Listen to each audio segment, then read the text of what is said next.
Okay, Alex, hi. Hello, Welcome. Melina. So we've got a lot to cover today, but we're obviously do. going to be talking about your brand new EP called Yes, Alexandros. Very Alexandros. exciting. Congratulations for Thank bringing that you. out. So I noticed a shift in your music from female orientated songs to personal pain. Yeah, And sometimes that can be a little bit less relatable. People are usually used to listening to more like romantic songs, especially in yeah, hip hop nowadays. yeah. So for the listener, how are you like planning to overcome this? I guess I'm treating this project the same way that I like to listen to hip hop. So, like, yes, of course, everyone on the planet can relate to relationship and love style stuff. But like, I like hip hop, which is like really telling someone's story. Even if I might not have gone through the same thing, there's elements of that I'm going to be able to relate to. And I think for me, it's important for people to like know my story because then everything just makes more sense. So I wanted to talk a little bit about community because I find that me watching you over the years, after knowing you for so long, Yeah. like you kind of want to bring this sense of community to your following and your fans. You're not very, in the best way possible, you're not mysterious, but that's a good thing because I feel like you're always kind of wanting to connect with an audience. And I think that's really important that artists do that nowadays because they have that respect for you and they understand what you're rapping about and you're talking about. And it's not just like, you're up here and they're down here. Sure.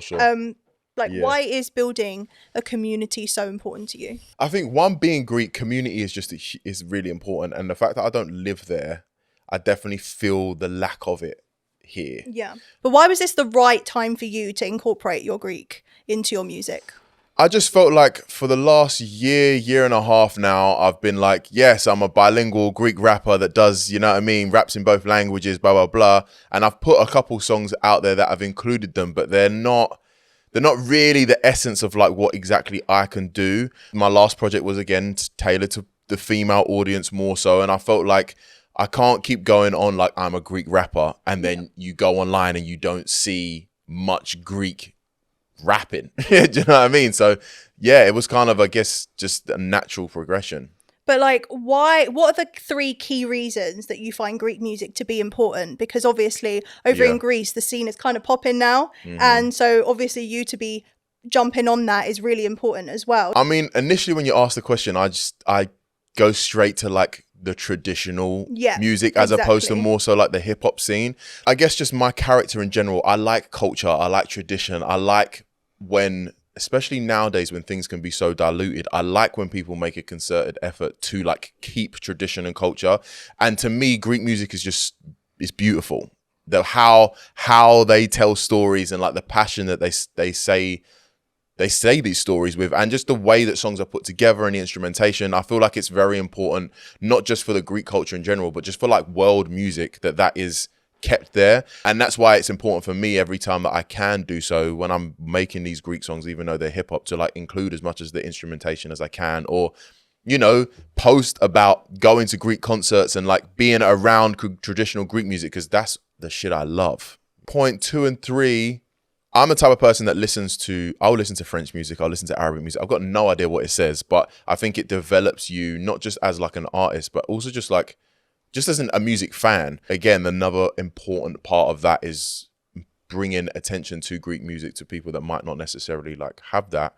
Yeah, I guess more so in terms of the hip hop scene in Greece, I feel like it is really bubbling right now and it is becoming a thing. So if I'm can in any way, you know, add some light onto that kind of scene, especially because it was a scene I was crying out for a long ass time, then I kind of feel like I should. Well, you just answered my next question, which is, what is the music scene in Greece currently like? Because as we know, you said the music has been very traditional. It's usually a lot about relationships and love and heartbreak. And anyone that listens to Greek music knows that. But obviously now the Greek rap scene is actually really popular and it's a lot more about real stuff. So it's good that we can see that from you as well. Yeah. And you've also mentioned as well, obviously you're bilingual. Yeah. And you speak a lot about, to your audience, about you growing up and as mixed raced. Can you talk a little bit more about how your background shaped your identity? I feel like ironically, up until maybe 3-4 years ago, my biggest thing was struggling with my identity. Like growing up in a Greek household, it wasn't because that was like purposely the more dominant one. It's just like my mum, who's St. Lucian and Polish, we kind of fell out with my Polish side when I was like 13, 14, so we didn't really have much connection there. She never met her dad until he had passed. So I didn't really have that kind of association with those other cultures. But obviously my mum's black, you know what I mean? So like when I'm going out, I'm like, when people, especially going into a secondary school that's all white, you know, I'm not like everybody else, you get what I mean? But it's always been that kind of difficult thing where it's like, you know, you're around black people and you ain't black enough to have certain conversations. You're around white people and you're too black to have certain conversations. And then I'm around white people and I automatically put Europeans separate from white people because I think mentality, they're also different. So it was always this kind of like weird thing to try and navigate. So when I was started out in the music, I was like, first of all, I'd never seen any Greek rappers. So like, is it weird to like claim that? And then, okay, can I like rap about black culture and then rap about Greek culture and how they might not align all in one space? Like, is that too confusing? And I don't think it was until I was comfortable with exactly like, nah, this is just who I am, regardless of the confusion, that I kind of felt comfortable to actually introduce that into music. So let's move on to your first track, and that's Thessaloniki. So that's like a really, that's exactly where you came from, right? Your dad's from Thessaloniki. So that obviously means a lot to you. Yeah. And you were just saying about how your mum is the Caribbean side of you, but she also had like a powerful influence on your music as well. So looking ahead, what do you foresee as the ultimate destination and outcome of the path you're on? First of all, shout out my mum. Do you get what I'm saying? Because it was definitely her, despite her not being the Greek one, that like pushed that. But I guess like for me personally, I don't think there is anybody that represents Greeks outside of Greece. There is no Greek rapper that lives in England that reps the fact that he's Greek, but also British or in Australia. Not that I know of anyways. Or in Australia or in America, anywhere where there's like large Greek communities. I don't see that at all. And when I do come across Greeks that are out of Greece, it's one of two things. They're either completely want to live a Greek life in a different place, or they want to get as far away from being Greek as possible and completely immerse themselves in where they are. I don't see that many people fully embracing both of them, especially like in the arts kind of world. So if I can be like the go-to person for Greeks outside of Greece, I mean, it'd be amazing to be number one in Greece. Like, of course it would, but like, that's not something I'm striving to compete for. You know what I mean? So you're not competing with Greek artists necessarily. I like to compete in general. So I want to be the best regardless, but like the aim isn't that. So in the track, you realised your truth is what the culture is missing. And you think you got it lost between the Polish and the St. Lucian as well. So what did you mean by this? And like, what is your truth? Well, firstly, I think I got it lost between the Polish and St. Lucian is like, I think a part of me finding my identity when I was younger was this kind of like, I'd go through like certain periods where like I feel really close to the Greek side, and then there's other periods where I'm really close to the St. Lucian. But when I started making music, I felt like I was really in that place of like finding my St. Lucian and Caribbean side. And I was really close to my grandma at the time, she's Polish. So like the Greek was obviously there and it was always there, but from a creative side, I think it kind of just got like lost under all of that. So that's what I kind of meant by that. In regards to what my truth is, what the culture is really missing. I mean, I said it when we were talking about the last EP, like no one really talks about what the fuck is their life is actually like. And it jars the shit out of me. Like I feel, especially in hip hop, keep it fucking real, bro. If you're not from certain places, don't act like you're from certain places. But you can also be from certain places and be a nerd and be a goofball and like not understand. Like it's just cool to just be whoever the hell you are. And I feel like hip hop culture is missing that. Still, it's getting better in a certain artists that rep that. But like as a whole, people just need to keep it 100. And going back to your Greek side as well. So you mentioned COVID was a changing point for you embracing your Greek side. What exactly took place to change that perspective? FaceTime. Okay, tell us more. During that time, I'm spending a lot of time on the phone with my grandparents, with my cousins in Greece. You know what I mean? I'm like, and I'm not able to travel there. So like I'm fiending for like the Greekness everywhere I can. And I think in that kind of pursuit, I don't know, it almost just like clicked in my brain, like, why am I not doing this? And at the time, I was very close with another singer called Kristaleni, who super dope person, amazing human being, and just conversations with her constantly talking about like, why have you not really delved into the Greek stuff? Yeah. Or her always saying, oh, you speak Greek well, like why do you not kind of incorporate that? Or we'd spend hours on FaceTime singing along to like Remos or like Theodoridou, and I'm like, I don't know why I haven't, but I think both of them kind of like, both of those things pushing me, I guess almost like steered me in that direction. Interesting. Okay, so the chorus, let's get into the actual lyrics as well now. So the chorus translate in English to Thessaloniki, my heart is here, or my heart remained here. Yeah. Would you say this song, and maybe this whole album, is a love letter to Thessaloniki? Because we know you spend a lot of time there as well. Tell us about the significance of the city to you and how that relates to the song and the album, the EP as a whole. I like that. I didn't see it at first as like a love letter to Thessaloniki, but I think it is. I think the city, its essence, the vibe there, everything has really like sculpted who I am as a person. And this whole EP is just about me just laying myself bare in regards to, you know, what it was like growing up around these kind of spaces. Yeah. And now as I'm older, I see how much it's influenced me. So like, yeah, I guess without kind of thinking about it, it is almost a love letter to the city and like me appreciating how it's cultivated the man that I am now. Yeah, and actually in the music video as well, so we can see the video is set on like the rooftops on what looks like an apartment block, and you're wearing like a sports jersey as well. So like, tell us about why you made the music video in Thessaloniki, if it's set there, and like who shot it and who's the team on your jersey and like where it's set. Got you. So yeah, we did shoot that in Thessaloniki. That's actually on top of my Yaz apartment building. Wow, okay. We just, the dopest of views. Yeah. The jersey I'm wearing is my football team, PAOK. Everyone knows, you get what I'm saying. If you're from Thessaloniki, you should be a PAOK fan. But our decision to make that, I think, again, the whole story is just about, you know, my heart has remained here. And when I think of Thessaloniki, I think of what it was like growing up there. It's the same, even though it's changed, it's still exactly the same apartment that we was. Like I have those memories when I'm in that space. So it only felt right to kind of like do that in that space. Yeah. When I now look back on it, it's quite a full circle moment to be like, now, like when I was like 5, 6, 7, 8, I'm like running around playing ball down there. Yeah. And now, you know, we've kind of elevated everything we're doing, and now we're on top of the apartment building, kind of like looking out at like what we've managed to achieve so far. It is, because I know that when you were younger, you kind of mentioned in the end of the song that you were talking to a crowd during a live show, and you were kind of embarrassed about being or liking Greek music, and you were embarrassed of Greek music growing up. So like, why do you think that was? Because your passion is like clearly very vocal now. So what made you feel that way when you were younger?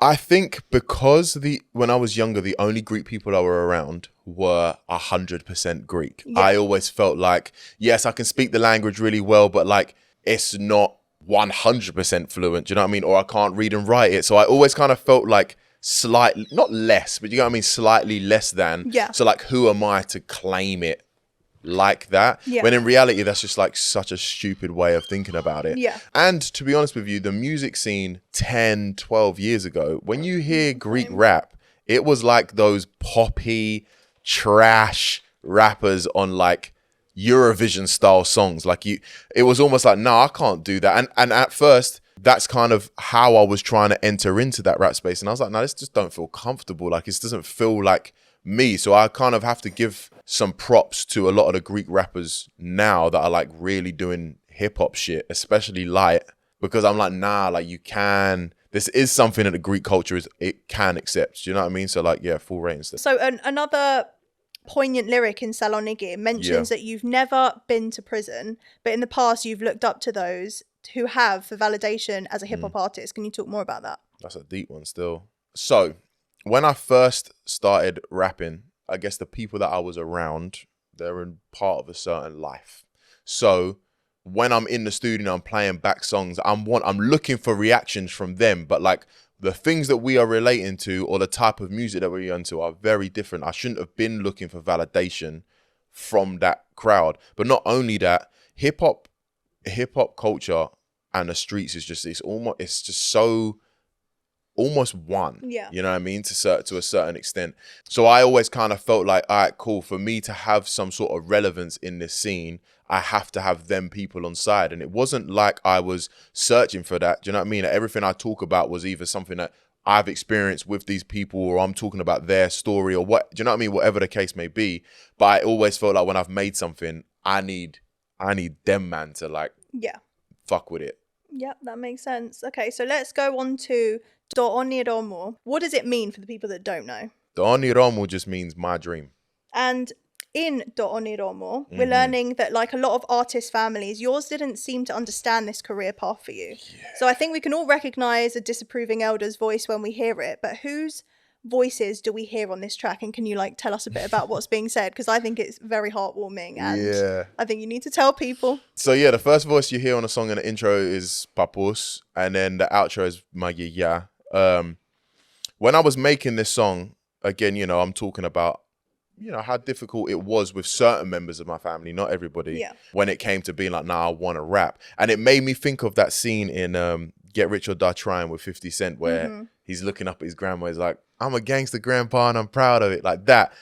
That's kind of the energy that I was feeling in that. So I was like, nah, it'd be cool to just like have a phone conversation with my puss and be like, you know what I mean? Almost open that conversation to be like, that's how it kind of felt when we were having those discussions. And then, yeah, like at the end of it, Yaya's always, she just supports the shit out of me. But she doesn't, at the same time, you know, it's a completely different generation. So like, it's hard to get your head around everything that goes on. But every time my puss would talk shit, she would back it up. So typical. Yeah, do you know what I mean? I just called her one time and I was like, yo, I'm in the studio, I'm recording, whatever. Just like, I don't even know what you want to say. I'm not even trying to direct you, whatever.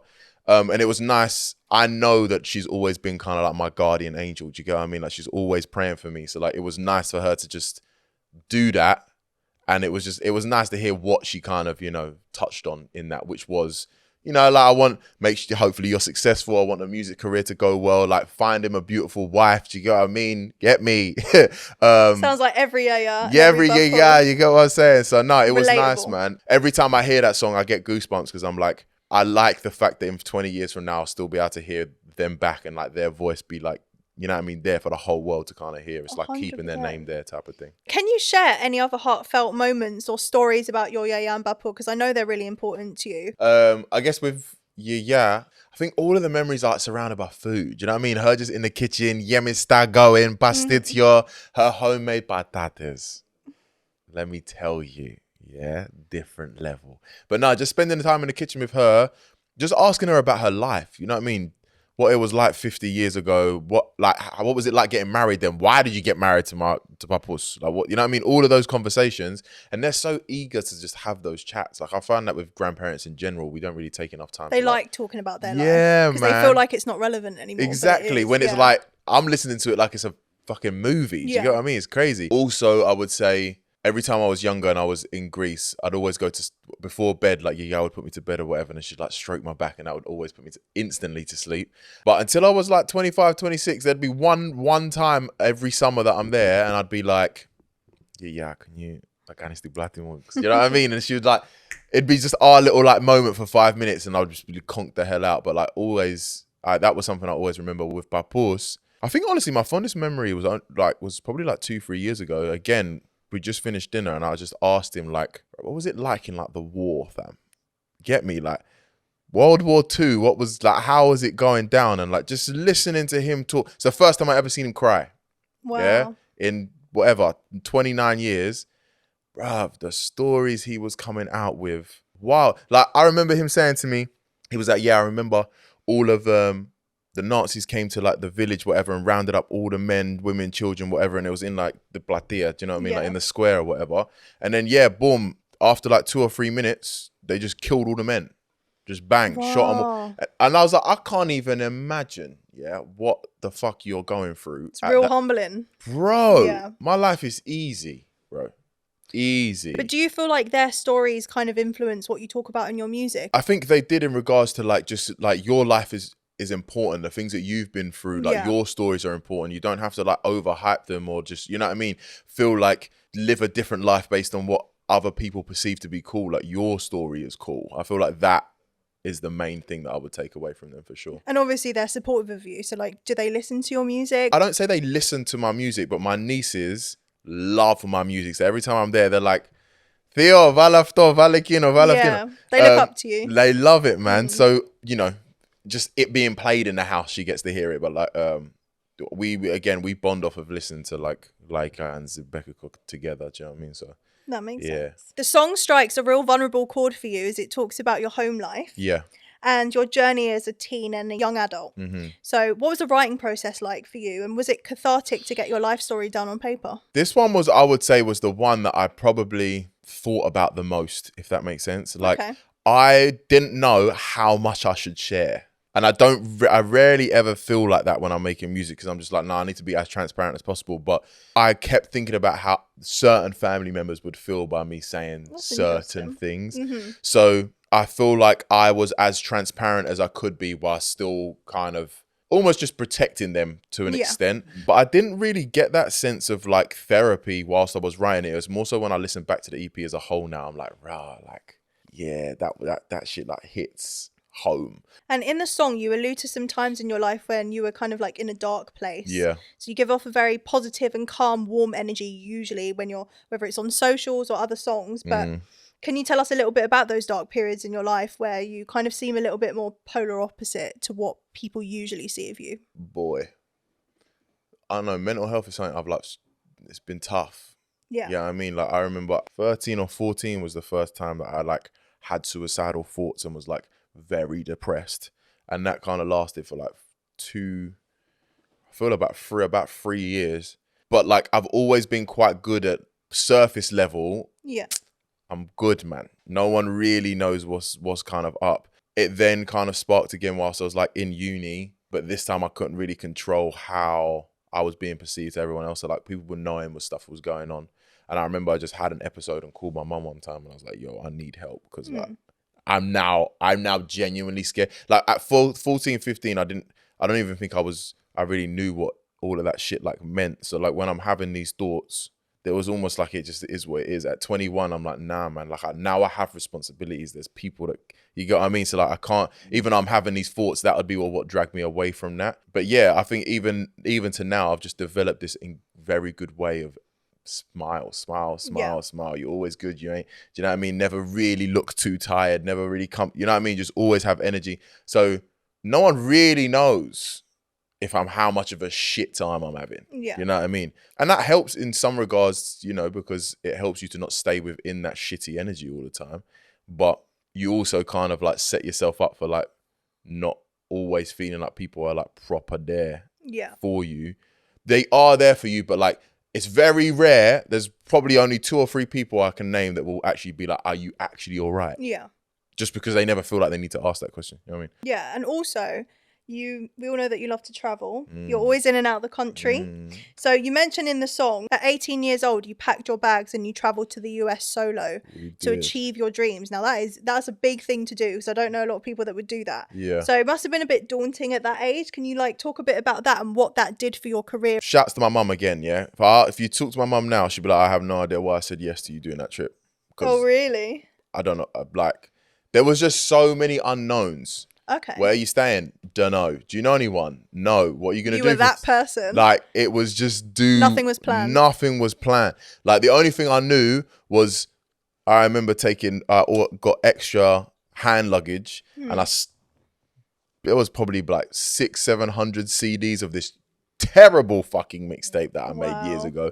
And I was like, the only thing I know I'm going to do is I'm on the street and I'm going to give out the CDs. You know what I mean? Like, that's it. I'd been to New York like when I was like 16, but I didn't really get an opportunity to like experience much. So I felt the energy of the city and I was like, nah, I need to go back to that. But I didn't have this intention of like, oh, my career path's going to lead me down here or whatever. All of that came from when I was actually out there and I'm meeting these incredible people who I'm still friends with now. In regards to like how it impacted my career though, like, the person that gave me my first ever job for Mavro, our first client came from someone I met that first year, a guy called Henry. Oh, wow, okay. Those were my first few open mic nights, were all in New York.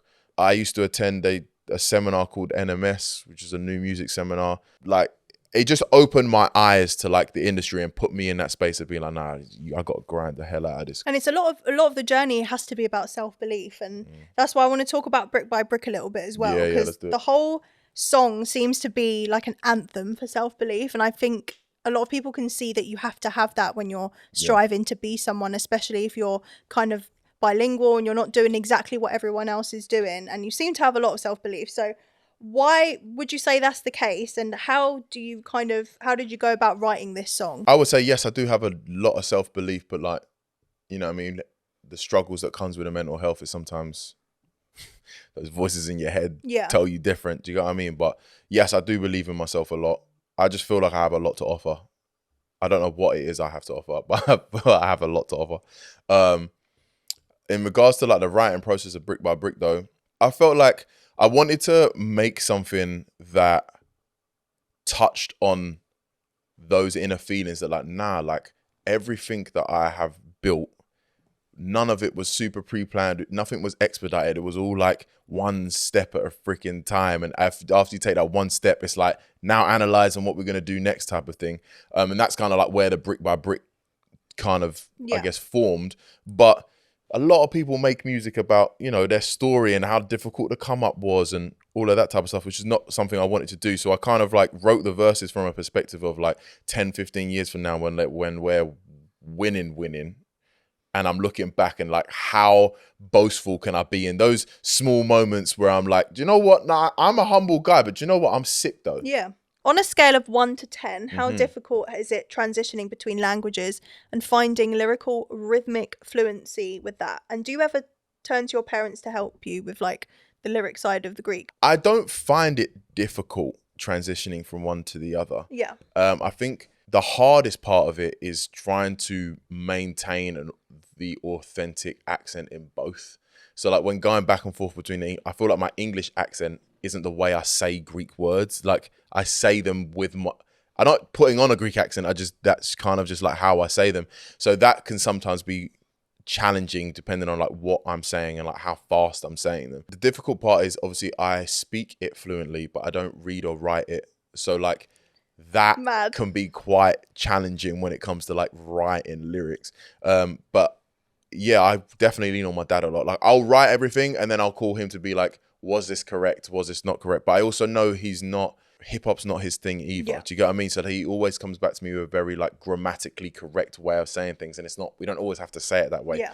So at that point, there's one DJ that in Greece that I like speak to and he'll give me like his honest opinion on certain stuff, or my cousins. So one or the other. But I think I grew up around like, I was in the village a lot. So a lot of the way that I say things is very like Northern Greek village vibes. I enjoy it, but it's definitely something that with the more I do, I think the better I'm going to get at it, if that makes sense. Do you think the audience in Greece like can receive the mixture between English and Greek? Like, do they like that? I think so, because when I listen to Greek rappers, they do it the other way around. Okay. You know what I mean? They always include in English words in there. I would hope that, you know, when I hear them saying it, and most of them saying it in an American accent, because that's kind of like how Greeks learn English, I hope they can be they're as accepting when I'm doing it the other way around. I'm not going to say every single word perfectly, or you're not going to know you know what I mean? Like, I'm not trying to be, I'm a Greek that don't live in Greece. Do you know what I mean? Like, I just love the culture type of shit. So, yeah. I think you being a content creator has really helped you when it comes to your music videos, like visually. So like in comparison to your previous music videos, it seems like this EP, like you really stepped up your game visually as well. Like, would you agree with that? 1,000%, man. But the team bodied these videos, you know, like not only on a like production value, but like we have now worked with each other for like over a year. So like we know how to work. Do you get what I mean? Like Max knows exactly what I'm going to perform, like how I'm going to do certain things, and he's able to just capture that freely. Jules, same thing. He knows exactly how we work all together now on set. So like everyone just patterns each other really well. And I feel like that then allows more time for us to just create dope shit. You know what I mean? But no, I'm proud of the visuals, man. They're dope.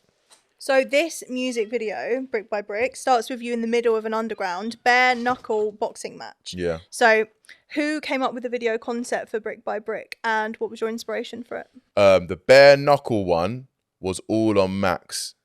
I think that was a reference to like Snatch. Yeah. I think it's just that reference to like being an underdog. Do you get what I mean? Like building everything, you know what I mean? You're fighting your way up through the industry kind of thing. So we were like, yeah, cool, that makes sense. The shoebox scene, I wanted to do something that had a reference to like Ludacris's Act of Fool video, you know, when he's got like midget swinging on a necklace type of thing. So something like that was like obnoxiously larger than what it should be. And then I was like, oh, potentially a shoebox. And then Max was like, no, it should be like the orange bait Air Force One shoebox, but big enough for you to sit on. So we like, boom. And then, the American Hustle kind of like 70s, 60s, whatever the hell that outfit was. That was, again, just that boast. We were just trying to find things which encapsulate that like slight arrogance of just like being at the top type of thing. And then, like the group shots and the food fight was just like, we just want to bring energy. Do you get what I mean? And also with the food fight shot, if you notice in that, I'm kind of like separate from the crowd and like not really I'm not distracted by the noise basically. And that's what we were kind of do. So we're filming that and I got WhatsApps flying at me and like I'm seeing stuff that is fucking hilarious, but trying to keep a kind of straight face and focused on like the goal. So let's move on to Then Andejo, which is you said that well as well. Thank you. Bravo. So that is, what does that mean, first of all? Then Andejo means like I can't stand it. I can't take it anymore. Like I can't. Basically. And what are you referring to when you say that? Just being frustrated with everything. Being frustrated with like certain, like I can just tell certain people are around me because it benefits them, not because they're actually there for like genuine friendship, or like being frustrated by dating women that like to be with an ambitious, driven guy, and it's cool, we get to do this, that, and the other, but you also can't handle what that then comes with. Like, that is fucking frustrating. And how do you think the ability to manifest the confidence needed in the rap industry changed how you interacted with others? I think there is an element, especially of people that have known you for a very long time, and I guess it's justified to an extent, but like people aren't always expecting growth from people, especially when growth has happened like rapidly. So there'd be people that I went college with after doing Mavro for 2 years that would almost look at you, they're like, who the hell do you think you are now? But I'm like, bro, I can't even tell you how much life we've lived in these, like, it hasn't been 2 years. This has been 10 years of life experience that has been like squashed together in this. Like, I'm a completely different person. And you can tell that by the way that I'm talking, the way that I'm walking, you know what I mean? It's just a whole different energy now than it was when I was like 15, 16, when I was just like kind of shy and just liked being in my own kind of shell. Like, and the song starts with you saying that you don't wear designer brands as a means to get pussy. If you were to put together a signature Alexandros look on a budget, what items would they be and from what brand? We're going Manière de Voir. Yeah. Or Zara. That's a good like middle zone. That's it. Or Zara, them two. Yeah, okay. That's where we're going to. Really, my signature look, is shorts, t-shirt, long socks, and Crocs. I was gonna say Crocs. That's where the signature look is. But you get what I mean? We gotta look respectable and stuff like that. So I don't know, man. I love a t-shirt and a jersey. I love an early 2000 kind of vibe. I also love a co-ord, you know what I mean? Like a little matching top and bottom kind of set. Do you feel like that's like hip-hop influence though? Definitely. Okay. Definitely. I don't know. I think fashion is something I'm yet to like really explore. I can't stand shopping. I got an awkward body. Do you get what I mean? So it's just something I'm not too pressed about. So don't lose it to these hoes. That's what my dad told me. Yes, sir. And so are there any other life lessons from your dad that have helped you shape your journey or your musical journey? Just him having conversations to me about like his relationships when he was younger. Yeah. And just like how, you know, women can take advantage of certain things, or they can be a distraction. Like that type of shit was definitely something that like I learned from him, if that makes sense. Yeah, because some of the lyrics in here as well, you've got, you don't understand my life, you can't handle it. Yeah. So what kind of impact did your career and like do you find that this has on like your previous relationships? Listen, I get it. Like, if a woman decides to be with a musician, she automatically should get more ratings than anyone else, because it's gonna come with problems that the normal man is just not gonna have to deal with. Like attention, like uncertainty in regards to finances, like the constant need to be working, like when you say work, in other people's eyes, it looks like fun. When I'm like, I've got to go to work, I need to network at this event. When I'm at that event, we're turning up, we're having fun, it's jokes, there's girls there, like but that is still work though, and it's hard for someone to completely wrap their head around that. So I get it, but that is why I make such an effort with anybody that I'm with to make them feel comfortable. But unless they are extremely comfortable in themselves, there's always going to be a moment where you feel, I don't know, maybe jealous or maybe just like wanting more attention. Like it's difficult. Like I never get mad at it. It's just frustrating because I let them know from the beginning, this is the life. So your last EP, With You, I Am Me, that came out earlier this year, and you touched more on romantic relationships. But Alexandros, this is like an oversimplification, but it's read as, I love where I'm from. It wasn't an easy road to get here. I'm not going to let anyone take or tarnish what I've built. Yeah. What's the next chapter of that story? I set out with 2 clear goals this year, and that was solidify myself as a Greek rapper. And I'm like, this project is what I want that to achieve. And then I need to target a female audience. Okay. And that's what EP1 kind of did. Outside of that, I'm like, cool, I now have people know I can do that. People know I can do this. All the singles I dropped in 2022 are like a complete array. So like whatever I come out with, people, they're not going to be surprised by anything. So I think the next step for me is now trying to create bodies of work that encapsulate everything within one project. So like has the Greek, has the girls, has the rap, has the fun, has the comedy, but like all feels like Alexandros type of thing. That's, I think, the next step. So that everyone can relate? Yeah, that everyone can relate, and I don't have to feel like I've got to put separate projects out for different vibes. Like it's like, no, this is me, and I'll take you on a journey through all of these projects. So like I think that's the next step as me as an artist, is just to like figure out how exactly we're going to do that. It's been really good talking to you. We've done with the interview now. Thank you so much. We're really looking forward to seeing whatever you have out next as well. Amazing. But make sure everyone listens to Alexandros, the EP. Yes. Out now. Appreciate you.